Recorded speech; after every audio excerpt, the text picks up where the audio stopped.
What is going on, everybody?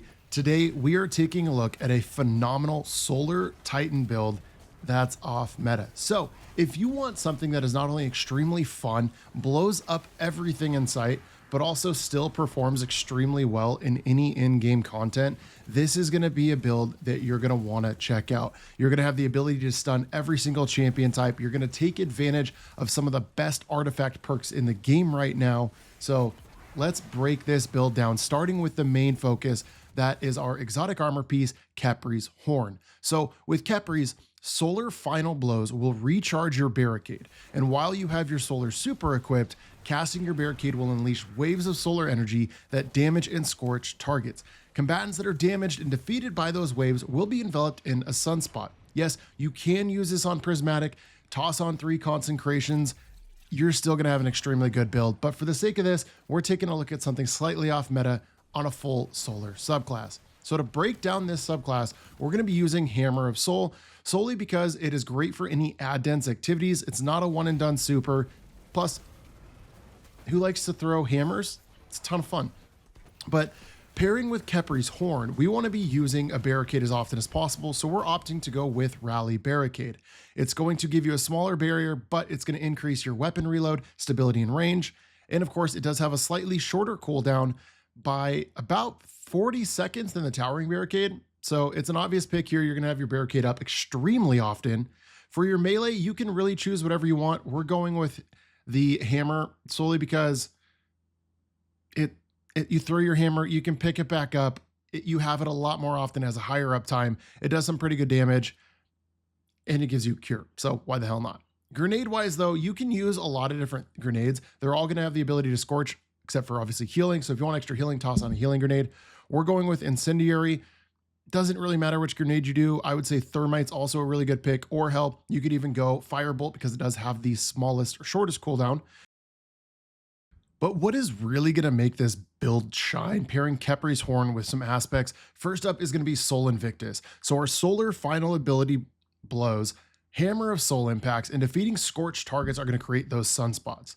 So basically, that's going to help our abilities regenerate faster, and when our super drains more slowly while we're standing in that sunspot. Sunspots also apply scorch to nearby targets and dealing damage over time when they're standing in them. Plus, if you're low on health, run into the sunspot, gives you restoration, which can regen your health. Scorch is a fantastic thing right here that is going to just damage targets over time. And if you apply enough scorch stacks to a target, they ignite, which then will stun unstoppable champions. And then we're also going to be using Roaring Flame. So final blows with solar abilities, or those ignitions, are going to increase damage of our solar abilities. So ignitions is a huge one here because it's going to stun unstoppables, but our exotic weapon of choice is going to pair really well with Roaring Flame. So let's take a look at that. We're going to be using Dragon's Breath because this is a just phenomenal weapon. Be careful, you can kill yourself with this one. But rockets embed themselves and struck targets, periodically injecting fuel that causes scorch. High enough scorch stackage will cause ignitions, which then goes back into Roaring Flame. And then it has the perk High Octane, which igniting nearby targets will replenish that fuel and basically just give you more ability to increase your scorch stacks when you're shooting. It does stack up to 5 times. Plus, it auto reloads itself with the catalyst when you get those ignitions, so you don't have to reload the damn thing. Next up, we're going to be taking a look at our SMG, or basically our energy weapon of choice. It doesn't have to be this. It could be any void weapon because we want to take advantage of the artifact perks. Plus, the survivability with repulsor blaze and destabilizing rounds, having an on-demand void overshield is phenomenal. Tossing on a heavy ammo finder, that way we just build into having more of our Dragon's Breath rocket. You could also opt to go with something like Reckless Oracle if you have that crafted. It's a really good choice. But for this, the Recluse, it's super easy to farm. You can attune it from Zavala and basically just go run some Onslaught and get a good, super good roll. Highly recommend something like this paired with those artifact mods, which we will get into. Next up, we're going to be using Tinashe's Mastery. Everybody knows that Tinashe's is the best rocket sidearm in the game, having currently the ability to stun every single champion because of Chill Clip. Chill Clip's first hit will stun overloads. Once you freeze a target and break it, it's going to shatter, stunning unstoppables. And then, of course, talking about the artifact perks, Piercing Sidearm is going to allow you to stun barrier champions, giving you anti-barrier rounds to your sidearm. It's a phenomenal build when you pair chill, like just the fact that you can stun every single champion, guys. You don't want to not have this in your weapon loadout. Plus, Iron Banner's live right now. Go play it. Hop into our stream. We'll run Iron Banner with you. That way you don't have to play alone. We'll have some fun and we'll get you a God roll to Nash's Mastery. Furthermore, we also want to be using some of those void volatile style perks in this artifact mod, including Volatile Marksman. So rapidly getting void weapon precision hits and rapid void weapon final blows grant volatile rounds. It's just going to give you a higher uptime. Plus, if you boost it with the Tome of Want, volatile detonations grant class ability energy, giving you a higher uptime on your Barricade and your Khepri's Horn exotic. It is a no-brainer pick when it comes to this one. Also, we have on just our artifact mods for our, what do you call that, arc stuff, solely because this right here, Defibrillating Blast, stunning a champion is going to grant you Bolt Charge, which means not only are you going to have Ignitions and Scorch, but by defeating or stunning a champion, you're going to have Bolt Charge, and then you can trigger Heal plus Jolt Combatants that it damages. Why not have Bolt Charge, an arc perk, on a solid solar subclass? Thank you for sticking around through that word battle. Anyways, next up, we're going to be using Void Flux. So when you defeat targets with a Void Weapon ability, it applies volatile nearby targets. And anyways, we're just building in a volatile here, folks. Maligned Harvest, rapidly defeating volatile is going to cause your next Void Weapon burst to have a weakening effect to it. So you can't really go wrong with it. The rest of the perks and mods, up to you. Obviously, Defibrillating Blast is a fantastic one. Void Flux in the final column. You could also toss on Dreadful Finisher, or even Gold from Lead would be a really good perk here. Both would be fantastic. But now let's talk about our fragments. So 3 of these are, I would say, a must-have. One of them is a little bit more fluctuating depending on what type of activity you want to play, if you're playing with teammates or if you're playing solo. But the 3 main ones you want to be using are Ember of Char. So your solar ignitions will spread Scorch to affected targets. Ember of Singeing, your class ability is going to recharge faster when you scorch targets, which is going to be all of the time. Next up is going to be Ember of Ashes, so you apply more scorch stacks to targets. Finally, the 4th column is going to be really whatever you want. I have Ember of Benevolence because I do a lot of fire team stuff. You don't need it.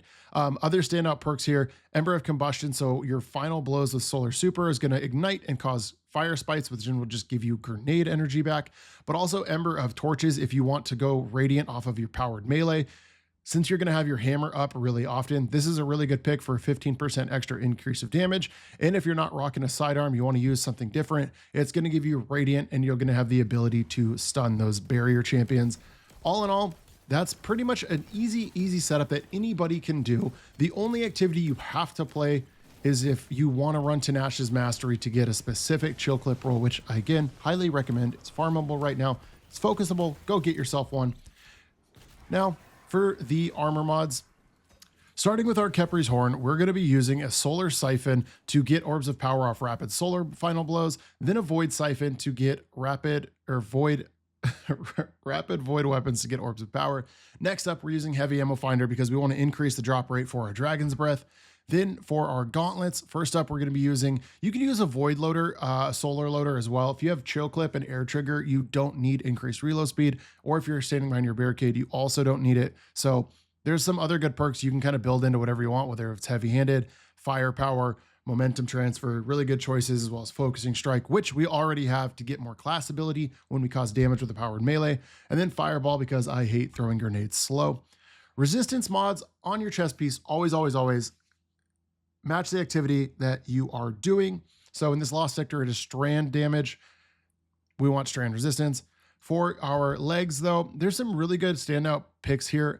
Just because our barricade's tiny, we want to build into Absolution, Restoration, that kind of good stuff. So Absolution is going to give us reduced ability cooldowns every time we pick up an Orb of Power, which will be fairly often. Better Already to immediately begin health regen when we pick up that orb, and then Recuperation just to replenish health when we pick up our Orb of Power. You could go into loader mods, you could go into surge mods. Really just kind of depends on how you like to play. I love the ability regen and the survivability that these offer. So I use these in a lot of builds personally, but pick your play style, find out what you like. Next up is going to be the final Mark And Reaper is a must-have. This is going to let us create an orb of power when we get a defeat after we use our class ability. So it's just going to further build into one, our super, but also any type of restoration, getting a cooldown faster with absolution. It is definitely a must-have in most builds. Next up, we're going to be using Bomber to reduce grenade cooldown when we use our class ability. You could also use Outreach. Either one would be a really good perk. Another great standout option is going to be Special Ammo Finisher if you're not using the artifact mod Dreadful Finisher. That way you can just finish enemies and get special ammo for the whole fire team. And lastly, we're going to be using Powerful Attraction. Since we want to play kind of up close and personal using our barricade as an offensive tool very often, we also want to be using something that automatically collects any nearby orb of power within 12 meters, which is why we're using Powerful Attraction. Finally, we're building into Resilience, Recovery, and Discipline. Intellect isn't as good anymore like it used to be. Strength-wise, yes, it's going to increase our melee cooldown, but we don't really need it. We do want our resilience as high as possible to reduce the cooldown of our barricade. Recovery, so we can stay alive better, stay alive easier. Then, of course, discipline, because we like throwing grenades. But, folks, there you have it. A very easy, fun, and extremely powerful off-meta Titan build that you definitely need to try. There will be a link to this specific build down in for a dim link down below if you want to check it out. And then feel free to make it your own. Comment down below if you're going to try it out or if you're going to sub out different things to fit your play style better. And then, of course, catch us live on Twitch Mondays, Fridays, Saturdays. Link is down below. But until then, have a great day, and I will catch you in the next one.